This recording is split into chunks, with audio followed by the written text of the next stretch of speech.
Selamat datang ke channel 5 Jari teman-teman. Di sini saya akan membahas tentang alternatif aplikasi selain Microsoft Office.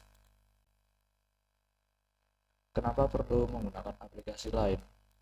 Nah, pertama alasannya Microsoft Office kita habis atau hangus lisensinya, sehingga Microsoft Office kita, Word, Excel, ataupun PowerPoint tidak akan bisa dibuka kecuali kita membeli lisensi original dari Windows sendiri yang harganya itu hampir 1 juta lebih. Lalu alasan yang kedua itu kita menggunakan sistem operasi yang tidak mendukung Microsoft Office. Contohnya kita menggunakan Linux. Lalu apa saja alternatifnya? Di sini ada Microsoft Word Online. Ini dari Microsoft juga, tapi versi online. Ada Microsoft Word, Microsoft Excel, dan PowerPoint.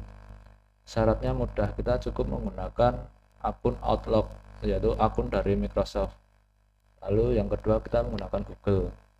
Google sendiri banyak sekali aplikasinya seperti Google Dokumen, Google Slide, Google Spreadsheet, dan lain-lain. Itu sifatnya juga online. Syaratnya pun juga mudah untuk menggunakannya. Kita cukup membuat akun Google dan kita bisa menggunakan semua itu. Lalu alternatif yang ketiga ada LibreOffice. LibreOffice ini aplikasi yang open source, yang artinya kita bebas untuk mendownloadnya tanpa perlu membayar ownernya atau pembuatnya.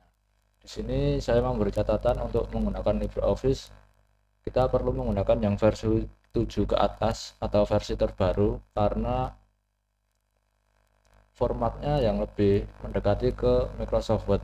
Jadi tidak terlalu banyak yang akan berubah jika kita membuka file kita di LibreOffice lalu kita buka lagi di Microsoft Word dan lain-lain. Masih banyak aplikasi alternatif seperti WPS Office dan Office lainnya. Lalu kelebihan dan kekurangan versi online. Yang pertama kelebihannya, kelebihan kita menggunakan online adalah bisa diakses di mana saja.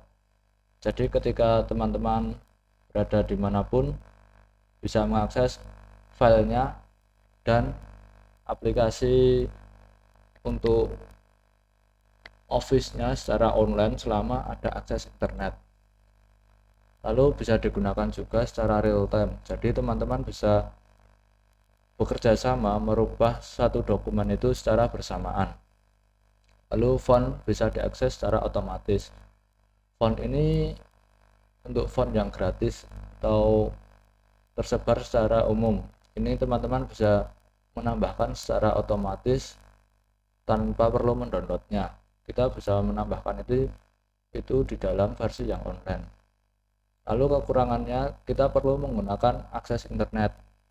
Jadi ketika internet kita terputus, kita tidak bisa mengakses file kita ataupun aplikasi ini. Yang kedua, boros kuota jika tidak menggunakan WiFi. Bayangkan teman-teman membuka satu dokumen dan di dokumen itu banyak sekali foto-foto atau laporan yang berupa foto. Itu akan berat sekali jika teman-teman menggunakan paket data, itu sungguh boros jika kita membuka semua dokumen itu dan foto itu di load secara bersamaan. Lalu kelebihan dan kekurangan versi online. Pertama kelebihannya tidak perlu akses internet, jadi bisa lebih hemat dalam kuota internet kita. Lalu untuk kekurangannya perlu upload manual ke cloud. Jadi jika teman-teman mengerjakan di versi offline, teman-teman perlu mengupload ke Google secara manual. Kita upload ke